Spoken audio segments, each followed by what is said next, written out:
And it's like, if you're going to be here for months, why make it so small? I don't know. But you have a good point. Now this was just maybe the taste of the day. Tastes, and they were shorter than us. 21st century people just like tiny rooms.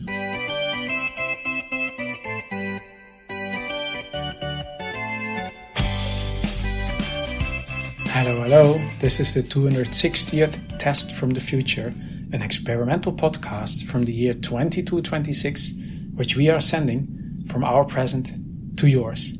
My name is Dirk. And my name is Simon. And we're putting the past in podcast. We're 1 week in the space tour, Simon. We are. It's the end of our very first week. We're right in the middle.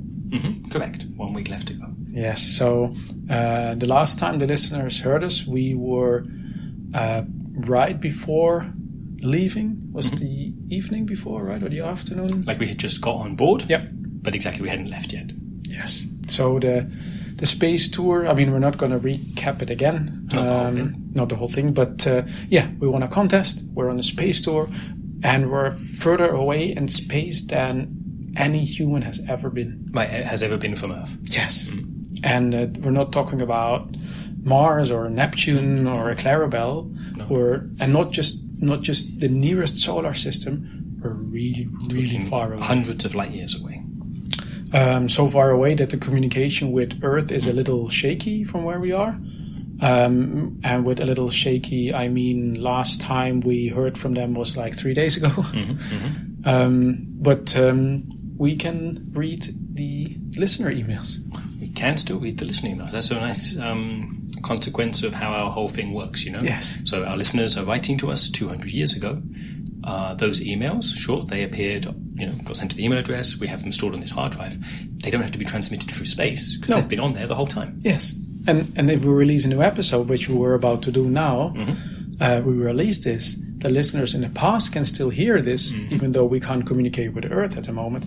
If the listeners 200 years ago sent us an email, they will have always sent that, and it will be on our storage. Exactly. So it's other than the 200-year delay, it's a pretty convenient way of communicating with your folk back on Earth. Exactly, yeah. So also in a way, if we would like to get a message through to Earth at the moment... we could ask one of our listeners to pass it on. Yes, exactly. We just bury it somewhere and then hope that... Okay. Yeah, burying vinyl records, I think, is the best way to go in that sense for our listeners. And then just hope that the people back on Earth just open that message right at this moment. Yeah. So, quick summary. We've had so many things that we experienced. So many different foods that we ate, so many events that we went through, so many places that we visited. I think, was it on Tuesday that we went to 5 different locations in one day? That was very hectic. Some true space hopping. And every time, because we have this super fast space travel, it's not like, while we're here, we'll also look at this. No, we're here and then poof, and we're completely somewhere else, and then we'll look at this. Yeah. So it's really just, some universe highlights. Yes, that's called a whirlwind tour or whistle stop tour. I think that's like an old-fashioned term for it. Sounds fun. But yeah, so this is basically, now let's look at this, and we're just jumping through space like crazy.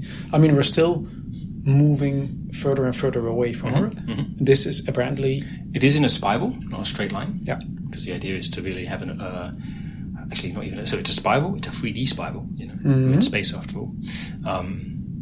So, of course, there's so much that we're not seeing, but we're seeing more than if we were to just go in a straight line directly away from Earth. And there were quite a few things that we saw that were planned, but we've also had the odd, let's say, opportunity, where we realize, hey, that seems fun, let's go there. There's 1,500 people on the ship, but they're still being spontaneous. 1,500 guests. And they're still being spontaneous, and of course there's the odd cosmic event that you can't really plan for. So maybe we start with the end. So, like where we are right now. Yes, where are we right now? So, we're at the Mystic Mountain. We're actually at the Mystic Mountain. As we can now confirm, a real life place. It exists. And I mean, folk have seen it on telescopes for a while now. Yeah.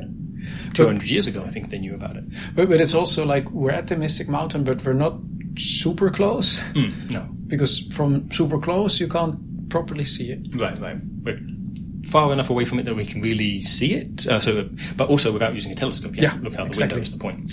We're looking at this right now. We're on the right side of the ship.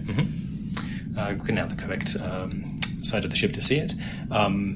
The ship does do spins, basically, that everyone can look out the window and see it at some point. But like folk back on Earth who've seen it long ago, they saw it through telescopes. We get to see it with the naked eye. And it's a little bit on the right of our window now because we're slowly rotating to the left. So we've seen it now for a while, but it's I would like to say it's so much different when you see it up close. But it's not. No. It is. Those telescopes were pretty accurate. Exactly. It's pretty much how we've seen it on the telescopes. But I mean, it's still pretty impressive to see it. What you didn't see really, it's pulsing. Is that the word? Pulsating? Throbbing a little bit. Yeah, exactly. So it's pulsating. Yes, that's it. I was always imagining it as a static thing. I mean, a mountain after all. In photos, it is. I mean, and of course, it's also not a like you can fly through it. So it's not solid. Yeah, exactly. It's not solid, and we'll have actually. There's going to be a speech about it tonight. Yep. They have some expert on board that's going to tell us more about the Mystic Mountain. I guess we'll find out more about it then. Yeah, maybe even with slides. Yes. Maybe we can ask questions. Maybe it's interactive. Maybe the winner gets. Maybe they have for the person who gets most of the quiz answers right a piece of the Mystic Mountain to take home. Cool. That would be very cool. But I mean that's where we are now. But we've done so many things, and we already said let's not talk about everything. Not everything, but some of the highlights. Yeah. We can do highlights. Yeah. So the very first stop. So on that the first day, we actually left. I guess just before we left orbit of Earth. So went to the abandoned International Space Station. True, there was a surprise that they talked about. Exactly, that was a surprise that wasn't listed under. Hey, you're going to visit the ISS. That's what we got to do the next day. It really was a whistle stop tour. So basically 1,500 people. I mean, not everyone chose to go on it, but a lot did. So you only had like a couple of minutes on there. But still, it was really cool to be on there. It was cool to walk about, climb about. And right, where humans did that first 200 years ago. That was pretty cool. Just imagining really some really old school. Like super old school and so small. Like meaning the corridors, everything was so small and cramped in there compared to, True, but in a way it was super small, but still pretty big. But everywhere was small. Like everywhere they had small corridors, then a small lock, and you could go through there, and then you could go to a different area, and it was also small there. Right. I have no idea why did they make everything so small. Yeah, right. I mean, I guess we know they were shorter back then, so that's part of it. But still, it's not. I mean, the size of the rooms and corridors here. They're way bigger than us, it's not like a bare minimum. So maybe back then they had different tastes and they liked to be feel more confined. Okay. Because, I mean, I can imagine, I don't know, like a toilet or so, that this is small, so why would you have a super big toilet? But like the rooms that you are in all the time, and it's not like you can go for a walk. No. We can now, but they couldn't. And it's like, if you're going to be here for months, why make it so small? I don't know. But you have a good point. Now this was just maybe the taste of the day. Tastes, and they were shorter than us. 21st century people just like tiny rooms. Maybe we can ask our listeners. Indeed. Listeners to Test from the Future, let us know. We'll give you the email address at the end of the episode. Let us know if that was like the popular style of architecture in your time. Yeah, just a quick confirmation that everybody likes tiny rooms. That was pretty cool. And that was even before we went to do fast space travel. That was basically while we're in orbit anyway. Let's check this out as a bit of a surprise. As far as I understood it, they kept it as a surprise because they weren't sure if it was going to work out. Because it's apparently not completely secure anymore. Right, meaning stable, Yeah. Like structurally. Exactly, they needed to confirm all that. They were still working up until the last minute to confirm, can this withstand over 1,000 people walking around it? In the end, like I say, not all of us, not all of the passengers decided to go aboard, but still they needed to consider it a possibility. Seems like it worked out. Yeah, maybe they'll make it a permanent thing. You have any other highlights from the tour that stuck out? Yeah, so a few light years away from Earth, we wanted to visit where the radio star. We wanted to visit the radio star, but it wasn't there anymore. Turns out it had been killed by the video star. Yes, that was a shame. Yeah, if they had done the space tour maybe a couple of months earlier, then maybe we would have had a chance. Yeah, it was a short stop. Sure. More like.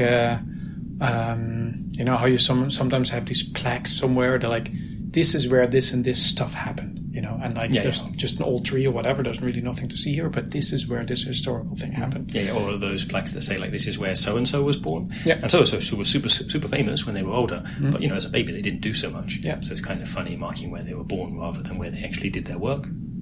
That kind of thing. And it was a little bit like this, you know. So I can imagine them putting up a plaque there that, you know, this is where the radio star used to be. For me, it's not a space thing, but was day 2 or day 3, I can't remember, where they did the live performance of doing the time warp. But like slightly reworded. Yeah, they now call it space warp.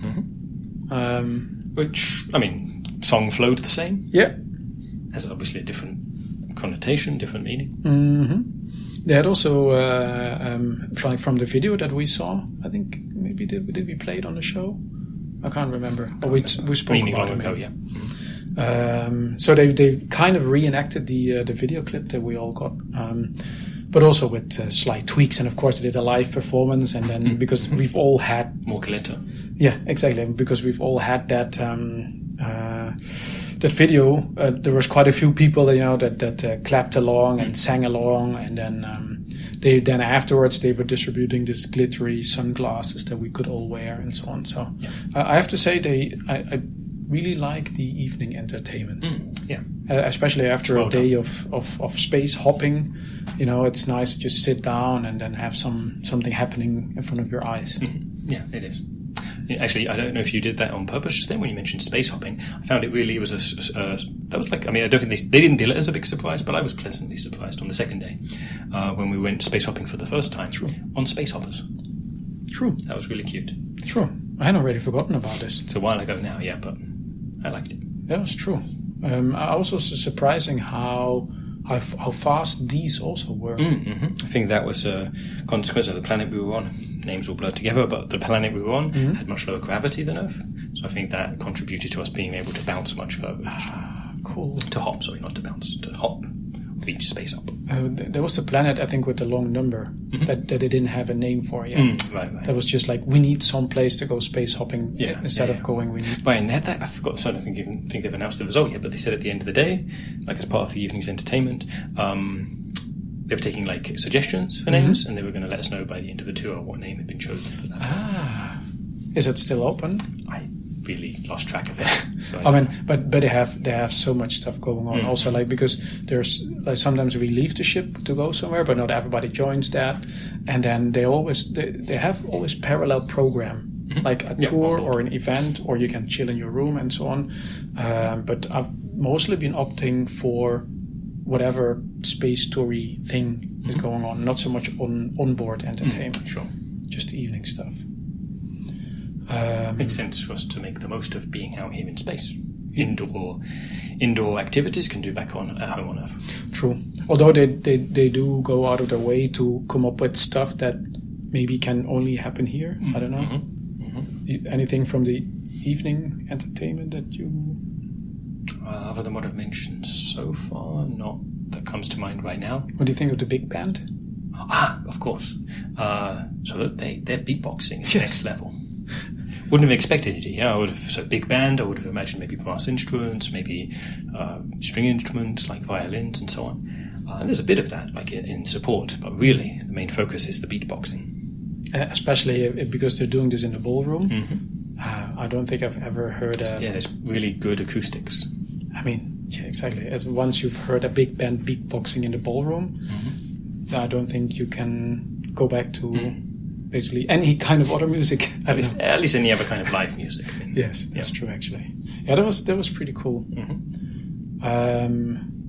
For me, one of the highlights of the tours that we did, there was even on the day where we did 5 things in one, was when we stopped by the Pulsar Heart in the Crab Nebula. Yeah, that was amazing. I mean, the Pulsar Heart was amazing. Of course, we then got to go talking about out. something that pulsates or throbs. That was the stuff. Yes.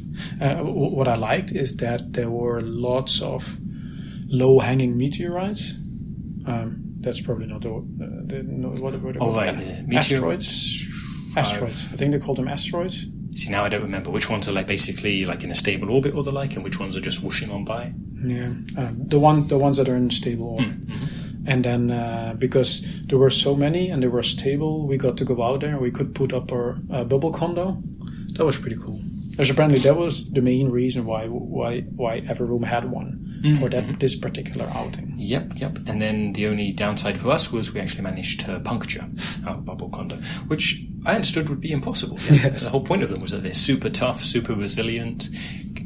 I can't remember if we were speculating or if this was something we saw in the promotional material, but at least the idea that you could literally be in one on the surface of a star. Yes. That sounded like very resilient indeed. And we were not being super careful with the thing because we knew it was going to be super resilient. So exactly.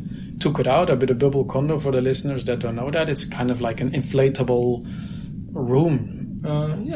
Several rooms even. So like a inflatable portable home. Yeah, exactly. Like when it's collapsed down, it's very small. You can carry it in your hand, but then it expands out. Yeah, and then this works on water or underwater or on lava and so on. It's supposed to be super sturdy. But not against my sharp fingernails. So by now I've cut them, but I hadn't cut them a little bit too. I left it a bit too long. Accidentally, just walking past, grazed against it. And check that it did. Well, you saw it. Of course, our listeners can't see it, but see. Yes, it even left like a mark. Exactly.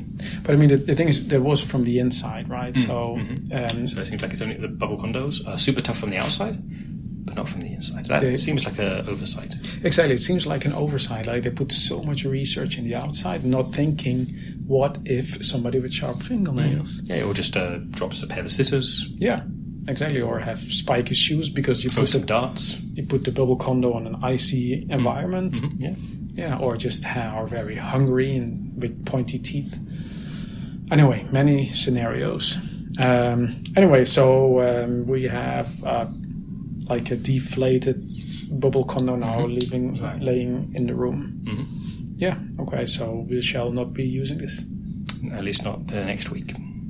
Maybe hopefully they'll repair. I was going to say, I mean, we could try. Maybe we ask. Yeah, they probably have. Maybe they have spares. Don't need to repair it. You can just. Yeah. For our listeners, why did we not take care of this already? We're a little embarrassed, or I'm a little embarrassed.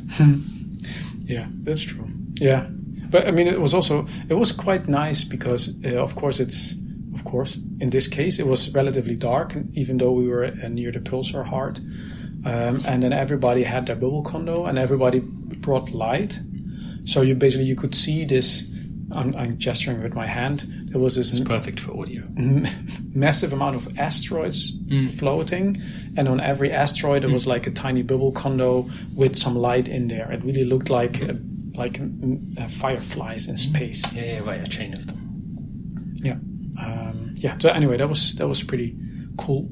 A little bit like 2 hours camping near the Pulsar Heart before we had to move on. That was pretty cool. I'm not sure we will have time to have the bubble condo fixed. I'm not sure if they have. Maybe not now. Yeah, maybe they'll. Yeah. We'll ask. Yeah, let's see what happens. Another thing from the last week again. When we visited Zeta Reticuli, that's a hard one to say. Yeah. When we visited Zeta Reticuli, that was really interesting because that was okay. We're tourists, but there was actually a goal. We were kind of tasked with by the crew, which was to make sure, basically to find out, I guess, but really to be sure that no aliens were living there. There was one of a rumor that we were sent to debunk. This was nice to have a bit of an assignment. Right, Really gave the whole thing kind of like an exploratory feeling.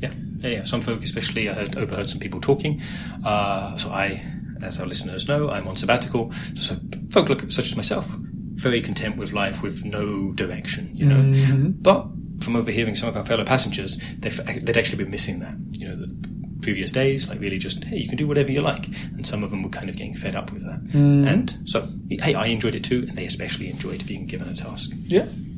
And there were indeed no new alien races. Correct. There were Partians, because it's now we know. I mean, they could have told us, didn't offer the information. It's a popular holiday destination for them. Yeah. I think that might have caused the misconception that there's a new alien race living here. It's because it's the Partians, but they've got like holiday clothing on. Yeah. Clothing, outfits. Either way, they're dressed differently than we're used to. And it's also not so close to their home planet anyway, so you don't really expect them there. But yeah, it's the climate that's just right for Partians apparently. So, what I particularly liked was the detour that we did. So the cosmic events that I mentioned before, there's always stuff happening in space. And I mean, I think it's not completely a coincidence because they knew this was going to happen. So they had scheduled a detour to see two planets collide. I mean, we didn't get too close. Oh, of course, for safety reasons. But that was impressive. Especially since, we were far away enough that it looked quite slow. So it looked basically like two angry bulls bumping their heads against each other. Pushing their heads. No, I know what you mean. I didn't picture bulls myself. For me, it looked a bit more like two bowling balls. Yeah. But again, slowly swooshing into each other. Exactly. So and actually, right, with bowling balls, normally, so bowling balls made of cake is what it made me think of. Because normally bowling balls, they smash together, or go together and then bounce apart. Yeah. And these ones, they said, went together and kind of collapsed into each other. Yeah, exactly. That was amazing. And then you could see light flickering and also then you could see them less clearly. And this was because there was a massive dust cloud that even got to us. Indeed, thrown up through space. Exactly. So at one point we actually had to move back because there was a massive dust cloud heading in our direction. That was really something. Yeah. That was. Yeah. Any other thing in particular from the first week? Oh, so much. I'm trying to think of something because so many things have happened. I think the one last thing that really stood out that our listeners might like to hear about, the Big Bong. True. Yeah, that's a fun thing. Yeah. It was kind of like a leftover from a Big Bang dud. There was the failed start of a new universe. Yeah, exactly. That was nice. That was just some super quiet. Just imagine going. Chill.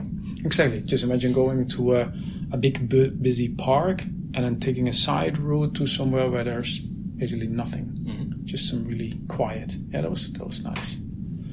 I would say anything else that we may have, we can leave for next episode when we're back home. Yes. I mean, I imagine that we'll have another week of amazing stuff ahead of us, and then because next time we record will be our last day, and then we can do a recap of whatever else we experienced. And if nothing exciting happened, then we can pick a few more things from the first week. Yeah. We can talk about what we ate or something. That's always fun. Shall we do the listener email? Yeah, let's do so. So 2 this week. I'll read the first. So Barbara writes, "Hey guys, I really have nothing to say, but I wanted to check if you can actually read emails while you're in space. So, can you? As you just heard, Barbara, I am totally capable of reading emails in space. Yes. I did not lose my ability to read." Okay. That's what she was asking, yeah? Like if maybe the space lightheadedness or something. True. Got to me. Actually, yeah, so we have that cleared up. We can. Shall I do the other one? Yeah. It's from Corus Bartikum. They write, "Hello Simon, hello Dirk. I understand that you are in space now. I was just in space myself. What a coincidence." By Corus. Huh. So very cool, Corus. Cool. Nice coincidental timing there. Especially since I understood that 21st century people don't go to space. Nowhere near as often, yeah. I mean, I don't go that often, but still, compared to 200 years ago, I'm a regular astronaut, yeah. So that's super cool that Corus was just there. Okay. If you have any tips for us, Corus, let us know. Yeah, right. Like maybe not for where we are now, but just when we get back to the solar system. Yeah, or just in okay, fair enough. Or maybe. And you were meaning in space, or were you just meaning? No, in space in general. Yeah, maybe Corus has a few tips for us. Sure, maybe places they didn't get to go to, but wanted to. Yeah, or just heard good things about. Or just what to do in space when your back itches or something like that. Okay. Yeah. First week over. 1 week left to go. Listeners to Test from the Future, shall I tell them some stuff? Yes. Listeners to Test from the Future, please send an email to michaellasagna5@gmail.com. Put the episode number 260 in the subject line. And how about, we said earlier, so tell us things. I forget what we told you to tell us, but tell us things that we were asking you earlier in the episode. Exactly. Tell us things. That's always good. Yeah. That's what I like. All right. Then, thanks for listening and see you in 200 years. Bye-bye.